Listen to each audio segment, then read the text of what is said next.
સુરતના ખ્યાતનામ એવા ભાવિન મિલેનિયમ ગરબા ગ્રુપ દ્વારા ગરબાના ક્લાસીસ શરૂ કરી દેવામાં આવ્યા છે। આગામી આવતા તહેવારો તેમજ ખાસ કરી અને નવરાત્રિમાં ગરબા દોડિયા રમવા માટે ખેલાડીઓમાં થનગનાટ જોવા મળી રહ્યો છે।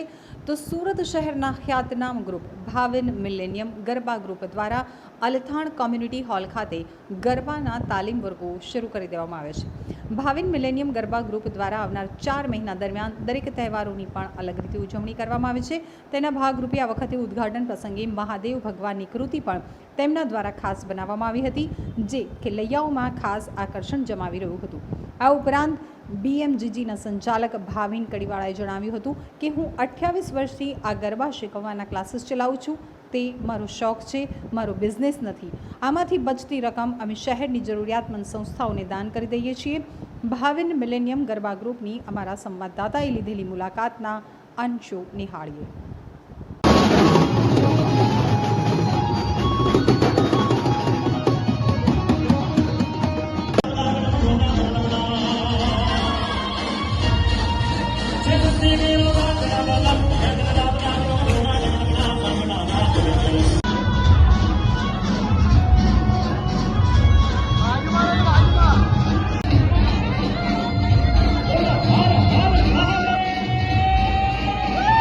સ્કૂલ કોલેજ સાથે ગરબા ક્લાસ મેનેજ કરવાની સ્કૂલ કોલેજ સાથે મને તો જરૂરી લાગે, કેમ કે ગરબા જ એક એવો એક સોર્સ છે મારા માટે કે અહીંયા આવીને હું રિફ્રેશ થાઉં, અહીંયા આવીને રમું, હું મ્યુઝિક પર પેલું ખોવાઈ જાઉં ને હું ગરબા કરી શકું। અને હું બહુ બધા જણને હું જોઉં છું કે લોકો આખા દિવસનો પેલો સ્ટ્રેસ અહીંયા કાઢવા આવે છે, કે અમુક પેલું ફિટનેસ માટે આવે છે કે ગરબા રમીને વજન ઉતારે, અમુક એમ કે કોઈને મળતા મૂકતા નહીં હોય પણ અહીંયા આવીને અમુક જણાને મળતા હોય તો એ લોકોનો દિવસ સારો જાય, એ લોકોનું લાઈફમાં શું ચાલતું હોય, બીજાની લાઈફમાં શું ચાલતું હોય એ લોકોને જાણવા મળે।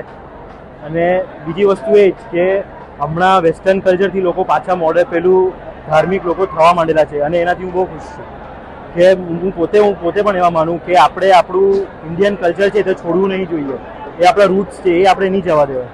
એક યંગસ્ટર તરીકે તું જ્યારે ફાસ્ટ એક સાથે રાઉન્ડમાં ફરે છે ત્યારે તને અંદરના તારા ફિલિંગ્સ કેવા હોય? એ તો મ્યુઝિક પર જ ચાલતું હોય, મને પણ નહીં ખબર પડતી હોય કે મ્યુઝિક પર મને ક્યારે કરવાનું મન થાય ક્યારે નહીં કરવું, એ એકદમ ખોવાઈ જાય ને ત્યારે બધી વસ્તુ થાય। આ રમો તો 4 મહિના, એ 4 મહિનામાં તમને 4 મહિના પછી જે 8 મહિના તમારે કાઢવાનો એ કેવી રીતે કાઢો? એ બહુ જ અઘરા હોય। અમે તો પેલું એમ જ્યારથી એ પતે ત્યારથી અમે હવે ક્યારે બીજા 8 મહિના કેવી રીતે નીકળશે, શું કરશું, પહેલા 2-3 મહિના તો એના જ એમ થાય છે કે હવે કરવાનું શું, રાત્રે એકલું લાગવા માંડે ને એવું બધું, એટલે આની જ અમે રાહ જોતા હોય કે બધાને રોજનું મળવાનું થાય। આ વર્ષે કયા નવા સ્ટેપ લઈને આવ્યા?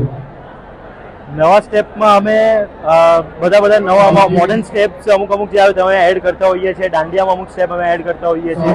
દાંડિયા કલ્ચર જે એક ટાઈપનું પતી ગયેલું હતું તે પાછું અમે રિવાઇવ કરવાની ટ્રાય કરી છે અને ઘણું બધું થયું પણ છે। મેસેજ એ જ કે મોડર્ન જે હમણાં મોડર્ન બધા છે અમારામાં 50% યંગસ્ટર ક્રાઉડ આવે છે, એટલે એ જોઈને એ જ વસ્તુ છે કે હવે લોકો વેસ્ટર્ન પરથી એમ હવે છોડીને આપણું જે ઇન્ડિયન કલ્ચર છે તે લોકોને ખબર પડે છે કે આ કેટલું ફાઇન છે, કેવી રીતે બધા રહી છે। અને હું બી એ જ કહું છું કે બધા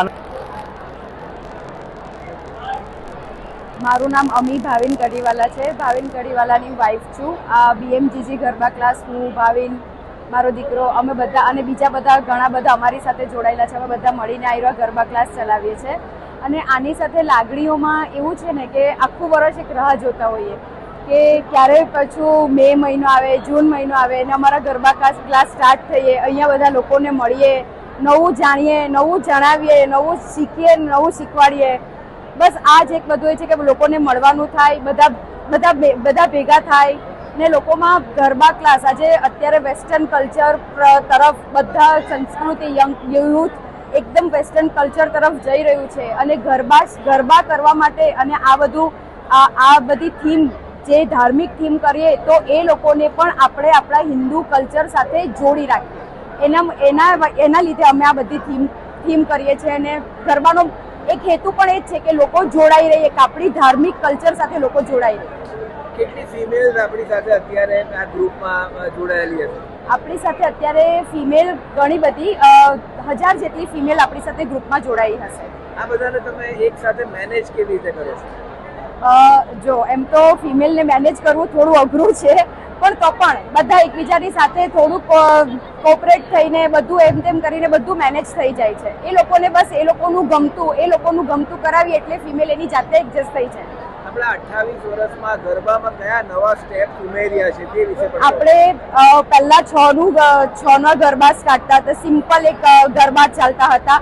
ધીમે એમાં 100 ના સ્ટેપ 150 સ્ટેપ એ બધું ઉમેરીને થોડું દાંડિયા, થોડું આ વેસ્ટર્ન કલ્ચર, થોડું ગરબા એ બધું ઉમેરીને આપણે એક નવા સ્ટેપો બનાવીએ છીએ અને નવા સ્ટેપો શીખવાડીએ છીએ. આપણે 3 થી 4 મહિના જે શીખવીએ છીએ 3 થી 4 મહિના શીખવવા પાછળનું શું રીઝન છે?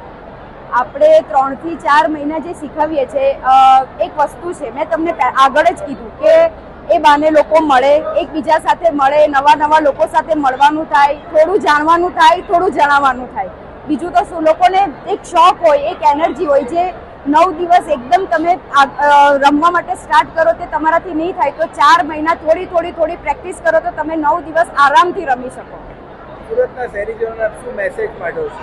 સુરતના શહેરીજનોને એ જ મેસેજ પાઠવશું કે જે ગરબા ક્લાસમાં તમે જાઓ છો ત્યાં તમે ગરબા ક્લાસમાં હિન્દુ સંસ્કૃતિ શીખવા જાઓ છો તો ત્યાં એ પ્રમાણે અનુરૂપ થઈને તમે એ શીખો, લોકોને એના માટે અવેર કરો, આવો.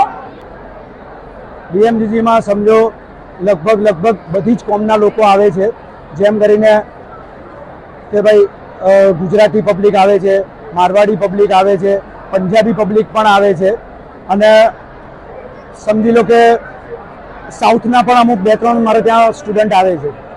28 વર્ષોમાં આપણે શું વૈવિધ્યતા લાવ્યા ક્લાસમાં? વૈવિધ્યતામાં અત્યાર સુધી ગરબાની રીતે રમાતા હતા, પણ છેલ્લા 5 વર્ષથી હવે જે આપણે ગુજરાતમાં યંગસ્ટર પબ્લિકોને જે હિસાબે આપણે આ ગરબા તરફ વાળ્યા છે તો થોડું એ લોકોને પણ ધ્યાનમાં રાખીને એમ સમજી લો કે એ લોકોના વેસ્ટર્ન કલ્ચરને પણ એને અર્વાચીન ગરબામાં જ કન્વર્ટ કરીને એ લોકોને શીખવવામાં આવ્યા છે. કઈ રીતે આપણે આની શરૂઆત કરી હતી, આનો વિચાર આપણે કેવી રીતે આવ્યો અને આજે આપણે કયા સ્ટેજ ઉપર છીએ? સૌ પ્રથમ આપણે વાત કરીએ ગુજરાતમાં ગરબાનું તો કોઈને કહેવાની જરૂરત નથી પડતી, આ તો ગુજરાતીઓના લોહીમાં વહે છે એમ સમજી લો. પણ જેવી રીતે હવે છેલ્લા 5 વર્ષથી યંગસ્ટર લોકોને જોડ્યા છે આપણે અને યંગસ્ટરોને ક્રેઝ મુજબ જે એ લોકોના સ્ટેપને આપણે ગરબામાં એ લોકોને ફેરવીને ગરબા જ રમાડ્યા છે, જેથી કરીને એમ સમજી લો કે ઘણું બધું પબ્લિક અમારા ગ્રુપ તરફ આકર્ષણનું કેન્દ્ર થઈ ગયું છે એને લઈને. આપણે તો અત્યારે લગભગ કેટલા સ્ટુડન્ટો અત્યારે અહીંયા આપણે શીખવવા આવતા હતા? મારે ત્યાં 1500 મેમ્બર શીખવા માટે ગયા વર્ષે પણ આવ્યા હતા. સ્ટાર્ટ કરેલા ત્યારે કેટલા હતા અને આજે આટલા વર્ષોમાં આ કર્યા છે, તમારી લાગણીઓ કેવી છે? 28 વર્ષ પહેલાં જ્યારે મેં શરૂઆત કરેલી ત્યારે મારે ત્યાં ખાલી 100 મેમ્બર જ હતા અને મહેનત, લગન અને ગરબા પ્રતિ જે અમારું સમર્પણ રહ્યું છે જેથી કરીને આજે 1500 સુધી અમે પહોંચ્યા છીએ. ક્યાં લઈ જવા માંગો છો તમારા ક્લાસીસ? લઈ જવામાં તો આશા તો ઘણી ઉપર હોય છે, પણ સમજી લો બસ માતાજીની કૃપા રહે અને જે સારી રીતે થાય એવી હું આશા રાખું છું. આપ દર વર્ષે અલગ કોન્સેપ્ટો ઉપર આ જે ડેકોરેશન કરો છો એ કરવા પાછળનું આપણું કારણ શું છે? સૌથી પહેલું કારણ આ ધાર્મિક કારણ છે. ગરબા એ આપણી સંસ્કૃતિ છે અને એ સંસ્કૃતિને આગળ વધારવા માટે સમજો કે ગરબાનું જે સ્ત્રોત કહેવાય તે માતાજી કહેવાય અને માતાજીના આરાધ્ય એ મહાદેવ ભગવાન કહેવાય. તો એને લગતી આ વર્ષે અમે લોકોએ આ કોન્સેપ્ટ પર કામ કર્યું છે.